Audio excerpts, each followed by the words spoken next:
year. I had Airbnb is an interesting story because early on, I think last time we talked about the cereal that they raised $50,000 making commemorative breakfast cereal. But really, the key moment for them is when they tested their riskiest assumption, which was a stranger will come stay in our home with us. It was him and his roommate living, they're in like a 2-bedroom apartment in San Francisco. In San Francisco, you have a lot of conventions. I mean, like Lean Startup, I don't know if it still meets there, but met there every year, and thousands of people would come, and all the hotels were full for many miles around. And so in this sort of crucible, they started thinking about Airbnb. And so they said, okay, well, let's just see if somebody will stay with us. And so they put an advertisement out. Hey, we've got an air mattress if anybody wants to stay here during the whatever convention. And what's great is they got a really great signal. They got a lot of nibbles, and the first person that got in there was actually a single young woman.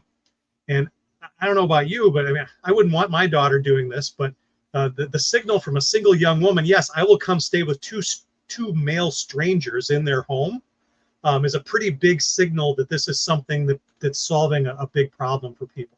So at that point, they realized they were onto something, and they were able to start scaling it. Yeah, I have a non-real world example of this. Buffer tested an assumption that that small and medium-sized companies would want to have a kind of all-in-one toolkit solution for scheduling social media posts, because they recognize that nobody wants to stay up all night posting on Twitter or whatever just to make sure that it reaches people at the right time.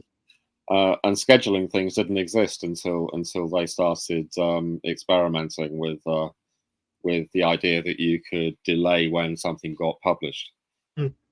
So again, they kind of tested these things out and then realized that people wanted that solution. And then once you realize, once you've latched onto something that people want, then I guess the trick is to realize that that's what people need and that's what people want, and then scale that solution very quickly.